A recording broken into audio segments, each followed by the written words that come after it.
So, Obi-Wan Kenobi was really stupid on Mustafar in Revenge of the Sith, and there are two main examples I want to point out. The first one obviously being that he did not kill Darth Vader.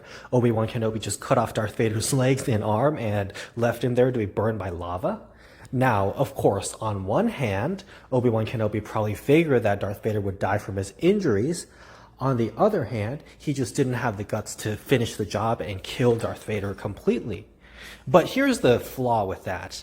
So in the first situation, if he did just assume that Darth Vader would die from his injuries, well, why even take the chance? Because Darth Vader is incredibly dangerous, and if he survives, he's going to wreak havoc on the galaxy and continue being an evil Sith Lord and doing all these bad things and killing a lot of the other surviving Jedi and a lot of other innocent people. So, not that the Jedi were innocent, but Darth Vader did kill a lot of innocent people and cause a lot of destruction on the galaxy later. So, the fact that Obi-Wan did not kill Darth Vader makes it so that Obi-Wan Kenobi is somewhat responsible for all of the death and carnage that Darth Vader caused later. Secondly, so why did he take the chance?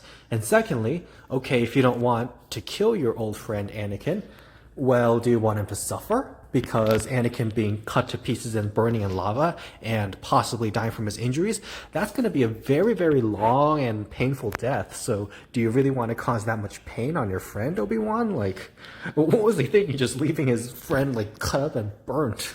Like, that's just insane. You're just saying, like, suffer and die. That's what you're saying.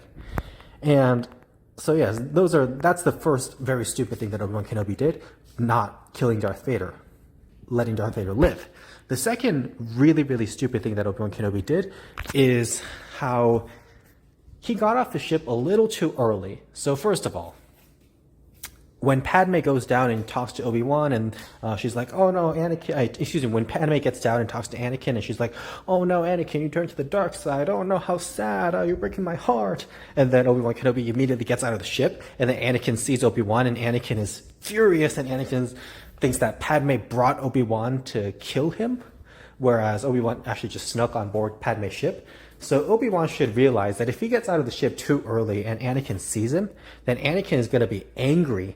And if Anakin is angry, he could take out his anger on Padme, which he did by choking her.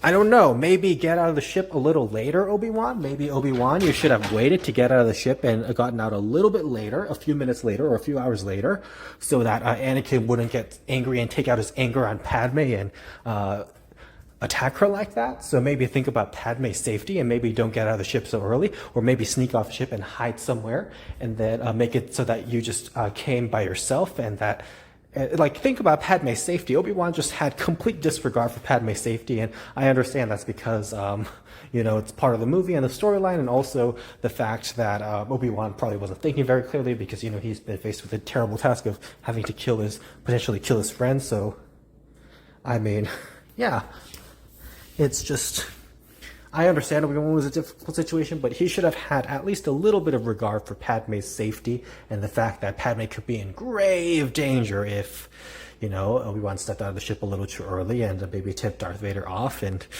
yep, so Obi-Wan put Padme in danger, and then, of course, when Darth Vader starts choking Padme, Obi-Wan's like, let her go, Anakin, let her go. And, come on. Just get out of the ship a little later. Don't let Anakin know that Padme, you were on board Padme's ship. And also, Obi-Wan maybe could have just not gotten out of the ship at all. Maybe Padme might have convinced Anakin to go on board the ship, and then maybe that's when Obi-Wan could have snuck out and killed Anakin, or maybe Obi-Wan could have snuck out behind Anakin and killed him. But the point is, I also understand that Obi-Wan was probably stepped in because maybe he didn't think Padme could handle it, because clearly Padme's like, you're breaking my heart, and she's clearly having a hard time trying to reason with Anakin and have a conversation with him. So maybe Obi-Wan figured that Padme would need some help, and that's what he got out, so that he could take Anakin's attention away from Padme and focus it more on Obi-Wan. So maybe that was Obi-Wan's idea. If so, that kind of worked. That kind of failed. So I guess it kind of worked, but it kind of failed. So whatever the case was, he had complete disregard for Padme's safety. So that was just really stupid.